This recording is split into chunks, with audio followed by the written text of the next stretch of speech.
நம்ம இன்னைக்கு தீபாவளி ஸ்பெஷல் சமோசா பண்ணலாம். அதுக்கு நான் வந்துட்டு ஒரு 1 கப் போல மைதா மாவு எடுத்திருக்கேன்.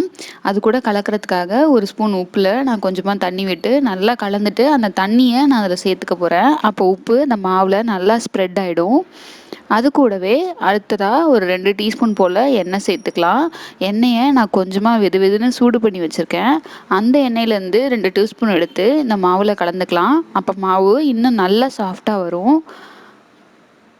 இத பண்றதுக்கு இந்த மாவு ரெடி பண்ணி ஒரு 20, 25 நிமிஷம் முன்னாடியே ஊற வச்சா தான் நல்லாயிருக்கும். அதனால இத ஃபர்ஸ்ட்டு ரெடி பண்ணிக்கலாம். இது எல்லாத்தையும் நல்லா போட்டுட்டு கொஞ்சமா தண்ணி விட்டு நல்லா பெசஞ்சு எடுத்துக்கலாம். உங்களால எவ்வளோ முடியுமோ அவ்வளோ பெசஞ்சுட்டு, ஒரு ஒயிட் கலர் கிளாத்ல போட்டுட்டு இத மூடி ஒரு 20 to 25 மினிட்ஸ் வச்சுருங்க. நம்ம மாவு ரெடி ஊறுறதுக்குள்ள ஒரு ஸ்பூன் எள்ளு, 1 கப் போல் வந்துட்டு தேங்காய், கூடவே அதே அளவுக்கு பொட்டுக்கடல, நல்லா மிக்சியில் முன்னாடியே அரைச்சி வச்ச சர்க்கரை, இது எல்லாத்தையும் ஒரு கப் எடுத்துக்கலாம்.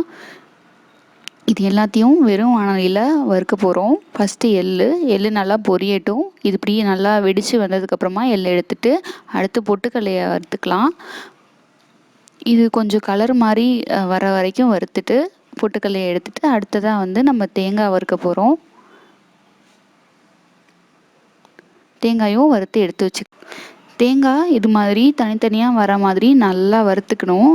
இந்த கலர்லாம் மாறி கொஞ்சம் க்ரன்ச்சி ஆகி ப்ரௌன் கலர் வர வரைக்கும் தேங்காவை நம்ம நல்லா வந்து லோ ஃப்ளேமில் வச்சு நல்லா வறுத்துக்க போகிறோம்.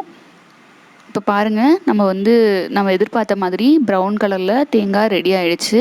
இந்த ஸ்டேஜில் நம்ம வந்து அடுப்பை ஆஃப் பண்ணிக்கலாம். அது கூடவே நம்ம முன்னாடியே வறுத்து வச்சுருக்கிற எள்ளையும் கலந்தாச்சு. இப்போது பொட்டுக்கடலையை எடுத்து நம்ம மிக்சியில் போட்டு நல்லா அரைச்சி அந்த பவுடர் அதில் சேர்த்துக்க போகிறோம். பவுடர் ரெடி ஆகிடுச்சு. அதையும் கலந்துக்கலாம் இந்த தேங்காய் எள்ளு கூட. இப்போது நான் சர்க்கரை ஆல்ரெடி மிக்சியில் போட்டு பொடிச்சு வச்சுருக்கேன். சும்மா அப்படியே போட்டு நீங்கள் பொடிச்சா போதும். அதையும் நான் இது கூட கலந்துட்டு இப்போது பூரணம் கம்ப்ளீட்டாக ரெடி ஆகிடுச்சு. இது கூடவே வாசத்துக்கு ஏலக்காய் பொடி சேர்த்துக்கிறேன். இப்போ நம்ம மாவும் மீன்வேல் ரெடியாக இருக்கும். அதை நான் குட்டி குட்டி ரவுண்டாக எடுத்துட்டு நம்ம ஒரு சப்பாத்தி கட்டையில் வச்சுட்டு நல்லா உருட்டி எடுக்க போகிறோம். நல்லா தின்னாக இருந்தால் போதும். குட்டி குட்டி ரவுண்டாக எடுத்துட்டு நீங்கள் நல்லா உருட்டிக்கோங்க.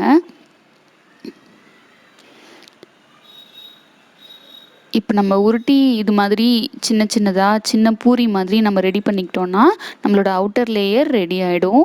இப்படி ரெடி ஆனதுக்கப்புறம் இதில் நம்ம வந்துட்டு பூரணம் வச்சுக்கலாம். ஒரு ஸ்பூன் போல் பூரணம் வச்சுக்கலாம்.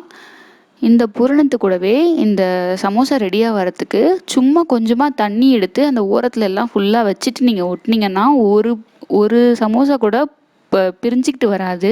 ஸோ சூப்பராக ஒட்டிக்கும். அதனால் கொஞ்சமாக கையில் தண்ணி விட்டுட்டு அந்த ஓரத்தில் மட்டும் ஒரு சுற்றிட்டு நீங்கள் இது மாதிரி ஒட்டினீங்கன்னா சூப்பராக ஒட்டிக்கும்.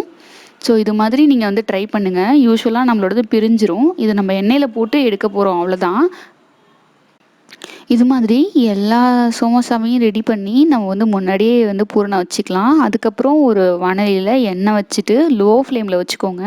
வச்சுட்டு ஒன்றா நம்ம போட்டுட்டு இது எவ்வளோ கொள்ளுதோ ஒரு ஈடுக்கு ஒரு 4லேருந்து 5 சமோசா கொள்ளும். ஸோ அது மாதிரி அளவுக்கு போட்டுட்டு 2 பக்கமும் ஒரு 3-4 நிமிஷம் நல்லா வேக விட்டுட்டு நம்ம எடுத்தோம்னா நம்மளோட சமோசா ரெடி ஆகிடும். சமோசா செய்கிறது கஷ்டம்லாம் இல்லைங்க, ஈஸியாக செஞ்சிடலாம். நீங்கள் பூரணம் ரெடி பண்ணிட்டீங்கன்னா ஒரு 10-15 நிமிஷத்தில் இதை போட்டு எடுத்துட முடியும். அவ்வளோதான், நம்மளோட சமோசா சூப்பராக ரெடி ஆகிடுச்சு. நீங்களும் ட்ரை பண்ணி பாருங்கள். உங்களுக்கு பிடிச்சிருந்ததுன்னா எங்கள் சேனலுக்கு சப்ஸ்கிரைப் பண்ணுங்கள்.